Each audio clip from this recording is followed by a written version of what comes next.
Hi, my name's Venus O'Hara and welcome to another video.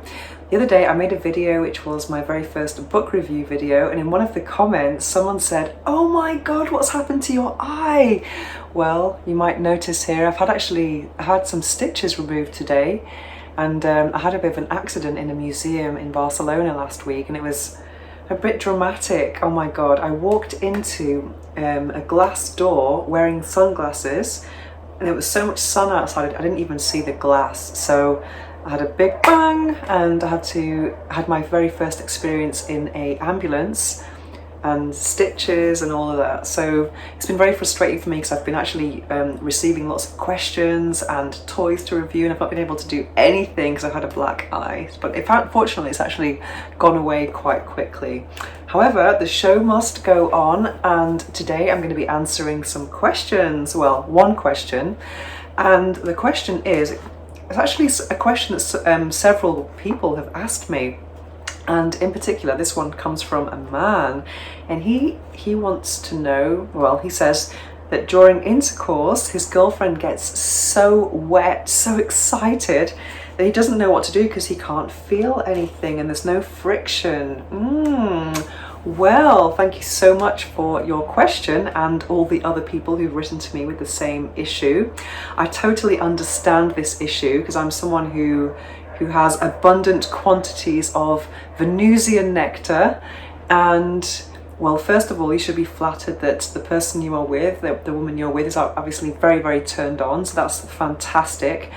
However, I think that in most sexual encounters, most straight sexual encounters at least, the penetration part of the encounter has way too much emphasis. And if that's the case, then you're going to encounter problems like this, for example, not maintaining an erection, a woman being too wet, or all these types of things. So I would recommend, when that happens, is to actually stop, to withdraw, and then do something else for a while. If you want more friction, perhaps, or maybe if you want to actually have an orgasm, you need more friction, perhaps you could alternate with manual stimulation or oral stimulation, or perhaps you could just slow it down, take a little break, and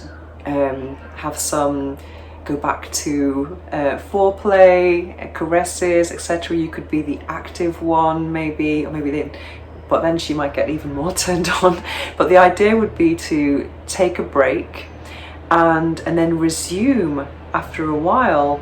But from the female perspective, I think when that happens, and obviously even for a woman, it can be quite frustrating when, as the sexual intercourse progresses and you feel less and less and less because you are getting more and more turned on.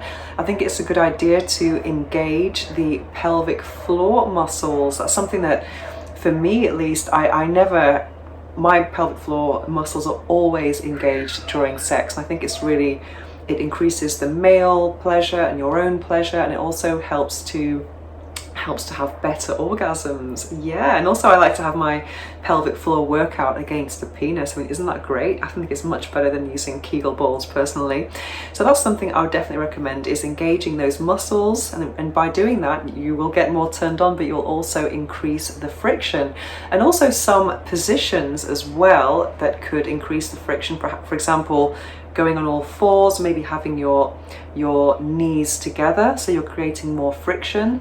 And any position that has your thighs together would be good. And also perhaps over the legs over the guy's shoulders, something like that. So that's something to look out for. So positions with thighs closed, pelvic floor squeezing, and changing it up with some variety. So a bit of penetration, a bit of manual oral stimulation, and a bit more penetration, blah blah blah blah blah, and just keep changing it up. So much variety, and you won't even notice, and it'll be, well, you will notice, and it'll be fantastic, and problem solved, hopefully.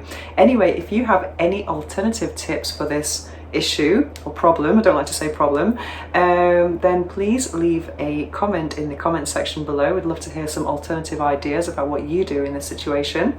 And if you have any questions about sex or orgasms or sex toys or orgasmic living, then please don't hesitate to contact me at venus@venusohara.org, or you can add me on Instagram at venusohara. Thanks for watching.